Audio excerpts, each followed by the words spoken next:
Hi everyone, it's me Lubna. Today is Wednesday, October 23rd, 2024.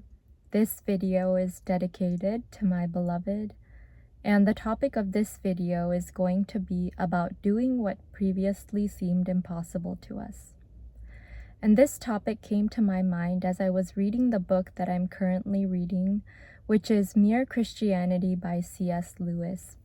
And that is the first book contained within this collection right here. So the first thing I wanted to do was to share the passage that brought that topic to my mind. And this passage comes from the chapter about chastity.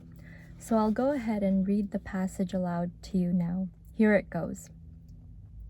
When a thing has to be attempted, one must never think about possibility or impossibility. Faced with an optional question in an examination paper, one considers whether one can do it or not. Faced with a compulsory question, one must do the best one can. You may get some marks for a very imperfect answer. You will certainly get none for leaving the question alone. Not only in examinations, but in war, in mountain climbing, in learning to skate or swim or ride a bicycle, even in fastening a stiff collar with cold fingers, people quite often do what seemed impossible before they did it. It is wonderful what you can do when you have to. So those are the lines that I wanted to share with you today from this book. And as I was reading those lines, I found myself reflecting upon my own life and things that I've done that I thought were impossible before I did them.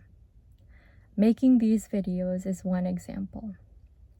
Now, if you've watched my videos for a while, or if you know me in real life, you might consider me to be quite a soft-spoken person.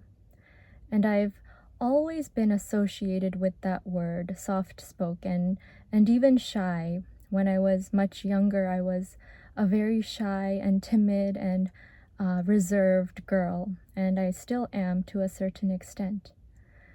But I remember that in 2019, when I was living in New York and I was completing my master's in public health online from the University of Southern California, and yeah, I was living at New York at that time, and I remember that I had applied for a job with a tutoring company called the Tutoring Collective, which accepted only Ivy League graduates, and I thought I was very well qualified for that since I had graduated from Columbia University in 2018, and it was a very well-paying position. They were paying a lot for these Ivy League graduates to tutor elementary school kids and high school kids.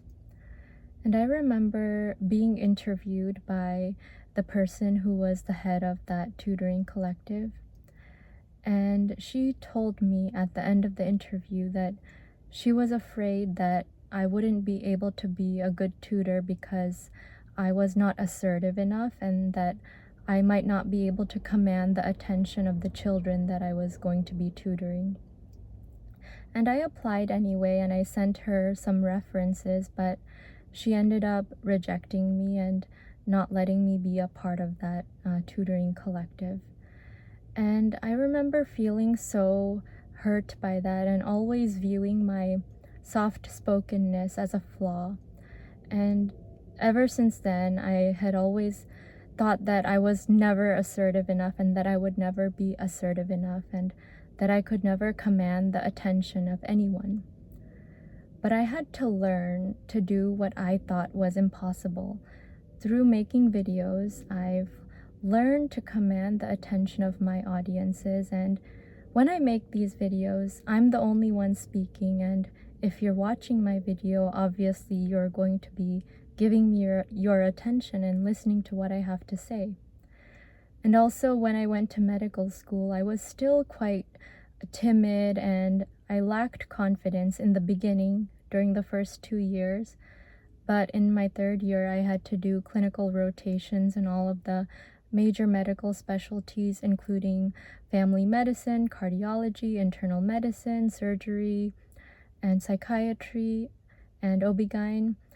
And through doing those rotations, I learned how to be more assertive and grow out of my shell without losing my personality, because, you know, the way I talk, the way I carry myself is a part of my personality. So in that way, I grew in confidence without losing my personality, and I became more assertive in my own unique way, still being soft-spoken but assertive. The two are not mutually exclusive. So that was one way in which I achieved something that I thought was impossible for myself, growing more assertive without losing my personality. And right now, I'm going through another phase in my life in which I'm going to have to overcome something that is seemingly impossible for me to overcome, which is the fact that I had withdrawn from medical school recently and have a significant amount of debt to pay back, and I'm trying to get back into another medical school, hopefully an allopathic medical school, because I still want to be a psychiatrist and a lecturer and perhaps a university professor one day. And while those dreams might seem quite impossible at this moment, I'm going to do them and I'm going to achieve them because I know that I can do it. And as he wrote in that passage, when something is compulsory, when you have no choice but to do it, you some way, somehow end up achieving that goal or doing that thing that you thought was impossible. And the trick here for us to achieve those impossible things is to make them compulsory for ourselves. We have to think that it's not optional. It's not like I could put this off to sometime later in the future. I have to take action now, and it's very important for me to do this now because I never know when my life will end and how many days I have left. And that's my way of viewing this and my way of thinking about this. And this is why I take action toward my dreams every single day, and I work on my confidence every single day by speaking in these videos, and I work toward my goals. I'm still trying to get back into medical school, and hopefully one day I'll be able to look back and see how I accomplished the seemingly impossible in my own life. So by sharing all of that, I wanted to encourage you to try to view those seemingly impossible goals or dreams that you might have in your life as not optional things and not things that you could put off into the future, but view them as compulsory. And I know this might sound morbid, but remind yourself that you're going to die one day, and you never know when that day will come. It could come tomorrow, it could come next month or next year or many years from now, but we're always running out of time. So everything we do should be compulsory for us and should be, in terms of our dreams and goals, we should view them as things that we have to accomplish before our time is over. So I hope that you learned something very valuable from my video today and from what I've shared from the C.S. Lewis book, as well as from my own personal experiences. And I hope that you'll apply the lessons to your own life as well.